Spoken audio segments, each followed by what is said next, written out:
Clemson's going to finish their season 8-4, getting a 16-7 win over South Carolina. And here's the only thing I have to say. Let me back up away from the microphone. Eat it, piece of crap Gamecocks and Shane Beamer finishing 5-7. Darn, we don't get to see you getting mayonnaise poured over your head. I'm so done with this guy. I'm sick of it. I am sick of it. I think he's lost a lot of Gamecock fans at this point. 5-7 in year 3, where you I'm pretty sure he went bowling year 1, did he not? Yeah, absolutely. Okay, so bowling year 1, bowling year 2, 5-7. Here you go, boy. That's not me applauding. That's you getting your cheeks clapped. That's right. Well said. I love every bit of it. I love every single bit of it. The worst part about this 5-7 result, going bowling in years 1 and 2, but not 3, is that you returned so much firepower. Yeah. You went bowling in year 1. Is that the year they were playing like a grad assistant at quarterback for part of the year? Like, Doty, right? Doty? Did they play Doty? Did they? I think they played Doty. I think. Okay.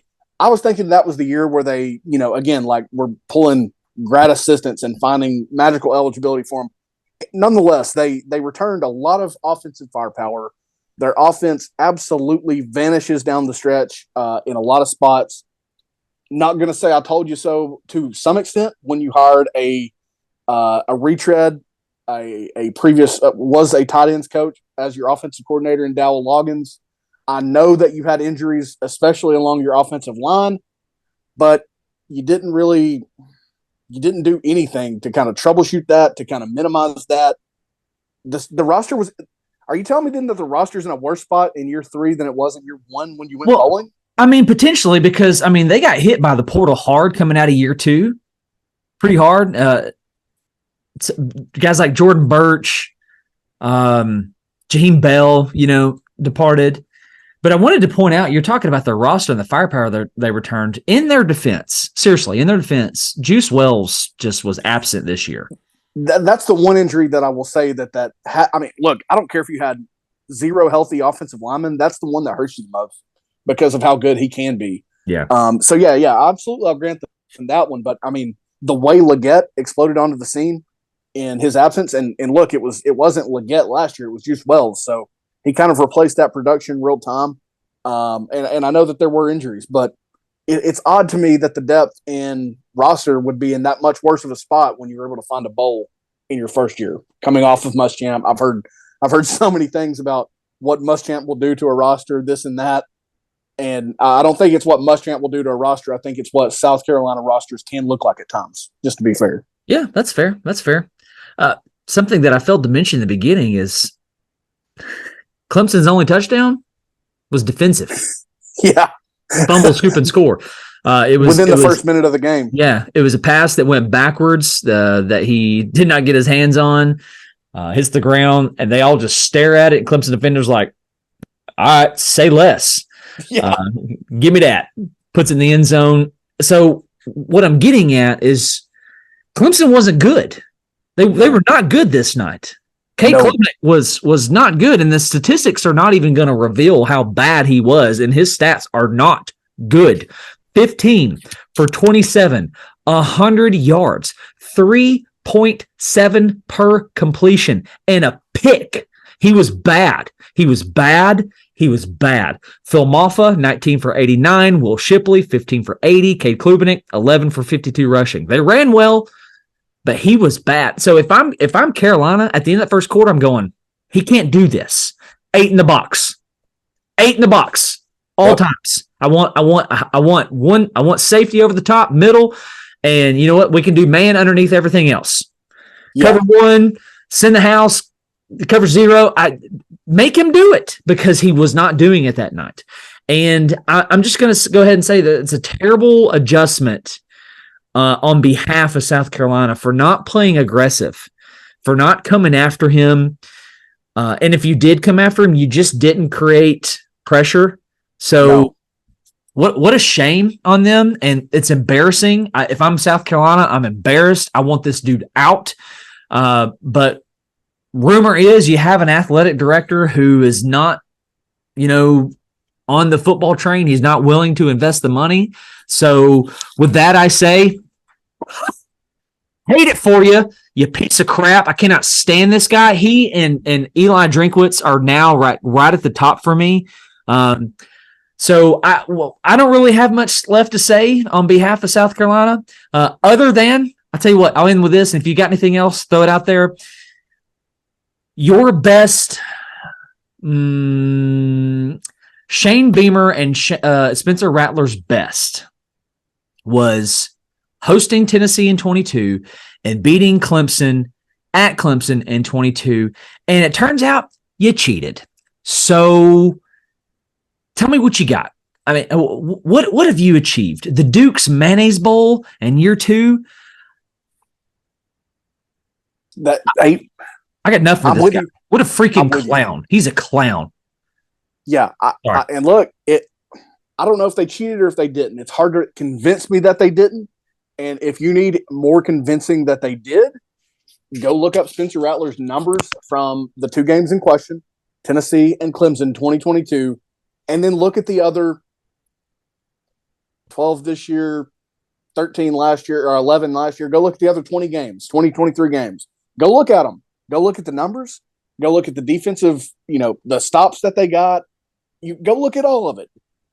Because Rattler in this game was equally as bad as Cade Klubnik. Completion percentage at least 16 for 32, 112 and a pick. I love it. I love it. I love it too, because I wasn't a fan of Spencer Rattler at Oklahoma. Now he's got some talent in there. He's got absolute issues in there as well. It's crazy to me that you hit Xavier Legette for 68 yards and you only manage 112. If you're that quarterback in that moment, look, in those games that you were successful, you were hitting a bevy of different dudes. You were hitting everybody and their mama for touchdowns for the most part. Where'd the production go? Where did the connection go? Where's any of it? Yeah, I think you make a good point. So in 2 years, 24 games. So you're going to tell me for 22 games, Spencer Rattler's bad, but he all of a sudden figures it out for 2 games? Give me a break. Give me a cotton picking break. So you know what? Spencer Rattler ends his career, his last game in a Gamecock uniform, 16 for 32, $112 and a pick. Now I will say this: I do hate it for 2 guys. I hate it for Mario Anderson. I like this guy. He doesn't run his mouth. He's just kind of nose to the ground. He runs hard. 13 for 35. That sucks. I hate that for him, and I hate it for DeCarrion Joyner. He's a South Carolina. One more for me. Yeah, South Carolina. Go ahead. South Carolina dude has just kind of stayed the course there. He's going to go out with 1 carry for 5 yards. I'm not even sure if he had no, he didn't have a catch, so that's how his career ends. That sucks because he's an athlete. I think you might see him playing on Sundays. Other than that, I got nothing, man. Maybe Luke Doty, who's Montero Hardesty. I hate it for Montero Hardesty because he's catching a lot of strays. Look, he's not been there all 3 years, I don't believe, with Shane Beamer. I think he came last year or the year. Again, I think he came this offseason or last offseason, so I don't think he's been there the entire time. You're not going to pin that running back room on your running back coach. I'm sorry. Recruiting falls on many more people than that. Roster management certainly doesn't fall on that guy. Assistant coaches recruit regions, not positions. Exactly. So, give me a break with that. You're in the running for a really good running back right now. Justin Hill, I think's his name. Yeah. You're right in there in the mix with Alabama, with Tennessee, with a lot of programs that want it. And let me ask you this: if you're that athletic director, if you're a Gamecock fan, I'm also asking you. You're telling me that you're going to keep Shane Beamer because there's no rumors swirling. There's nothing swirling that he's losing his job off of this effort. Like it would be out of the blue other than, the result. Agreed? Yeah. Okay. Next year, and I know we do this often. We may have done it the last time we talked about it. Next year's schedule, conference games at home, LSU, Ole Miss, Missouri. Oh gosh. Texas A&M will travel to Columbia, South Carolina. You see a win in those 4? So this quarterback that they have come and they're really excited about, I will give a maybe and say maybe A&M, but now they're Mike Elko led, so I don't like that matchup. The defense is probably going to improve. If you're telling me to put money on it, I'm going to say 0-4. Okay, but if you're saying find a limelight, I'll say all right, A&M. Yeah, or maybe LSU if they can't replace Daniels, or if they'll figure it out. They won't throw. They don't need to throw the ball. They're fine. They're fine. Yeah, okay, agreed. Clemson didn't. They didn't need to throw it. I'm with you. Here's their road SEC game. Sorry, I'm not yelling at you. I'm just making them. I'm so done with Shane Beamer. I love it, dude. Here's their road games. Vanderbilt got you one. Oklahoma. Oh God. Kentucky and Alabama. Those are your road conference games next year. I almost like the road games more than I do the home. Well, I mean, at least I think they could win 2 of them, where I definitely don't think they can win 2 of the home games. Okay, now, I'm not saying they're going to beat Kentucky, but they certainly could. You said Vanderbilt, right? Yeah, Vanderbilt on the road. Okay, so Vanderbilt doesn't even have a quarterback on their roster right now. Absolutely, yeah. Oklahoma, so Dylan Gabriel is gone. Jeff Lebby is gone. So there's going to be some turnover there. You know, maybe depends on when they catch it. You know, is it early in the season? You know, I don't know. I'm still taking Oklahoma. And then you said Mizzou. That's a home game for them. Okay. Well, what was the Obama? Yeah. Yeah. Okay. L. And then what's the last one? Kentucky. Okay, so Kentucky. What is gonna come of the Kentucky locker room as Mark Stoops tries to make his return? You know, from his 15-second trip to College Station. I'll say this in his defense: Dan Mullen pulled it off. Everybody thought he was NFL bound, but then he came back and you know did what he did. Can it be done? Yes. It's the way in which it was handled by Mark Stoops. Oh, after consideration, I want to be a Wildcat. Lies? God, liar. Yeah. So I'm a pastor. I just believe being real with people. Just be real. Like, listen, guys, you know what? I was gone. It didn't work out. I'm not totally heartbroken. You know what? I'm not totally heartbroken. Yes, I was gone. Yes, I was taking it.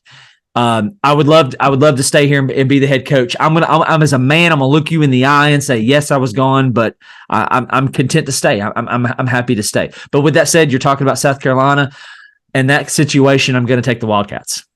So 100%. Sucks to be Shane Beamer.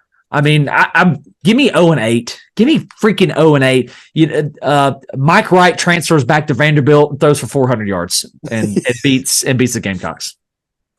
100%. Because he doesn't win the job under Jeff Lebby. I don't know. I'm with you, man. I mean, I'm with you. That's a brutal stretch, and you are firing him next year. Why wait? That's my only point. Why wait? I just hope that we don't jinx it the way we did Drinkwitz. We're like, is Drinkwitz going to survive the year? If freaking Shane Beamer goes like 9-3, 10-2, whatever, like, just the problem is the podcast is over. Yeah, we'll retire. If they go 8-4, we'll hang it up. Agreed? Deal. Okay. The issue is they'd have to portal in a lot of offensive linemen, and that is the hardest position to hit, in my opinion. If you're basing that off of how Tennessee's done it, then yeah, I'll give you that. But it's more so that everybody wants an offensive lineman, that's fair. And good luck landing 3 or 4 or 5 of them, however many you need, if you don't have the young guys ready. And I don't believe they do. I'll end the segment this way: if you fire Beamer, who's your first call? Give me one name and let's close it. It would have been Elko, but it's too late. So, gosh, I guess this is why you don't do it. Go ahead if you have yours. I'm thinking. You call Jamie Chadwell. There you go. That's it. Absolutely, that's it. You call Chadwell. It's so silly to me that he's not found a bigger gig, whatever dirt there is on him. But yeah, that's the move. Yeah. You call Jamie Chadwell. Gamecock fans, call Jamie Chadwell, because you know who you're not calling? A bowl. Clemson goes into Columbia, South Carolina, gets a win, 16-7, and does everybody, including the Gamecocks, a favor.